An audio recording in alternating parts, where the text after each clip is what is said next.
And you had a witness. Yes, absolutely. What do you recall about that? I get freaked out every time I think about that one.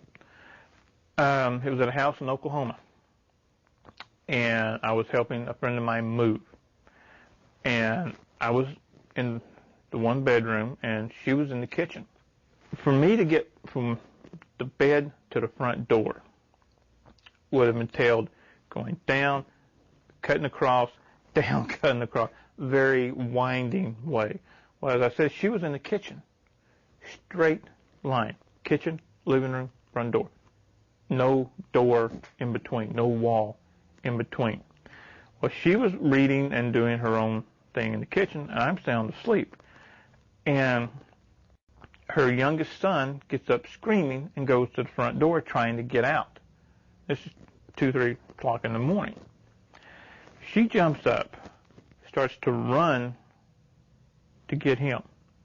I hear the scream, and I remember raising up on one shoulder, in the mind, seeing the kid, reaching toward the door, and I'm at the door. She said that I came through the wall in front of her, and all she could do was just stop and say, whoa. And I think, whatever I did, if I had froze inside that wall, that would have been fun. My grandfather, my mom's mom, was a full-blood Cherokee, and he gave me the name of Greyfeather. Greyfeather? Yeah. Uh-huh. And I asked him once, I said, Pops, what does Greyfeather mean? And he said, you're a tween man. And he had an accent, and I said, a what? He said, you walk between worlds.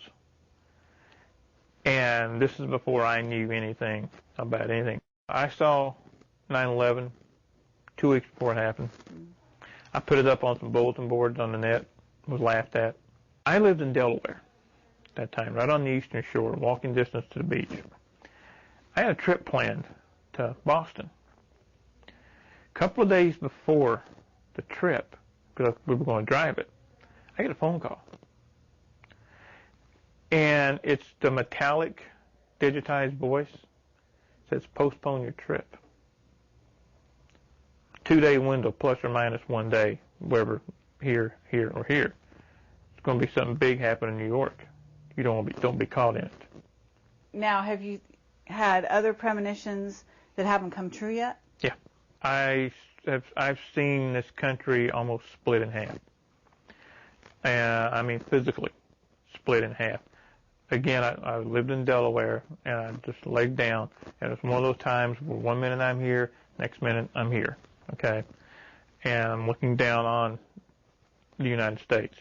This is before I knew about the supervolcano and all this and that, but I saw that area all going up into Canada, coming all the way down into Mexico.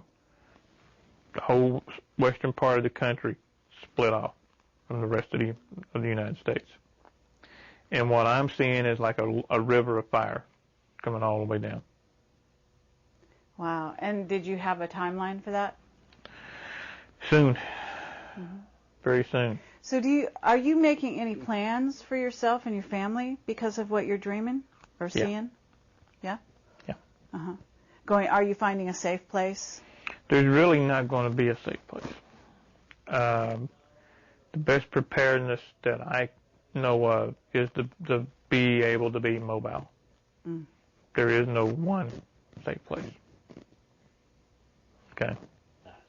I started to go public when I lived in Delaware, after an attempt was made on my life. So when was that, approximately? About 2002. I was out for a jog. I mean, I'd had other things happen before, but I didn't, at that time, never made the connection. Okay? Now I make the connection.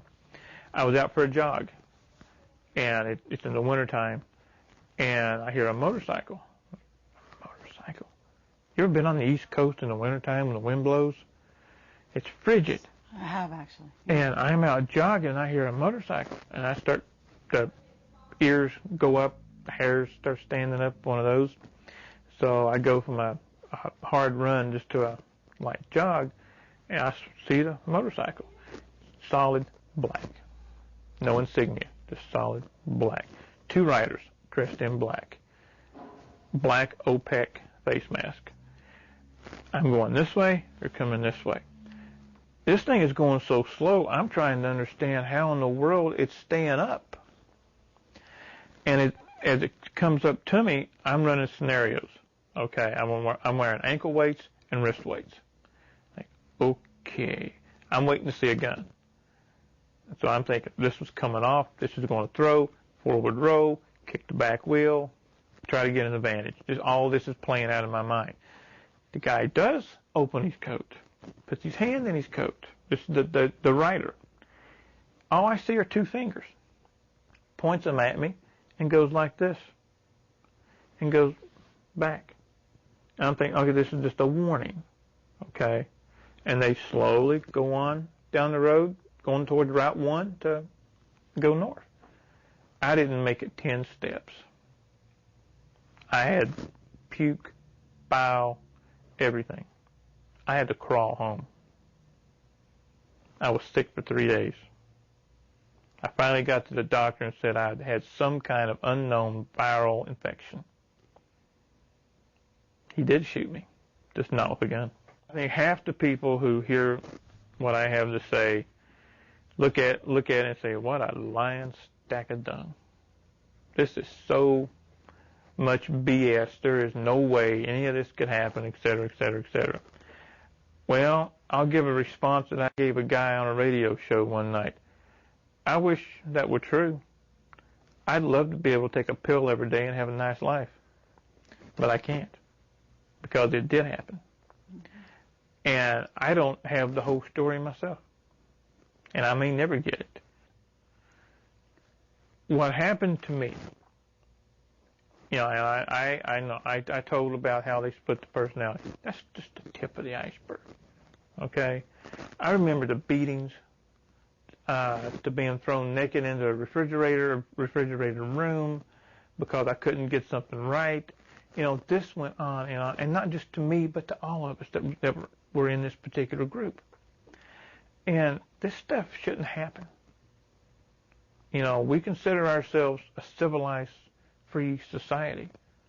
There's nothing civilized about this. There's nothing free about this. There is strength in numbers. I would like to see, I mean, come on. You can have a 1 million-man march on Washington put together by somebody that the government laughed at. Why couldn't we do the same thing?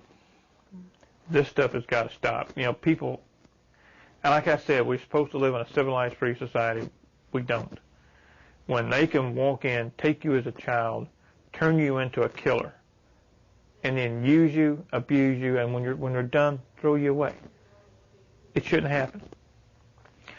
And you asked earlier, what is the one thing that I would like to see come of this and any subsequent movies, videos, whatever? I want to sit in a chair just like this in Washington, D.C., in front of the full Senate and demand answers. I'd do it in a heartbeat. I ain't shy.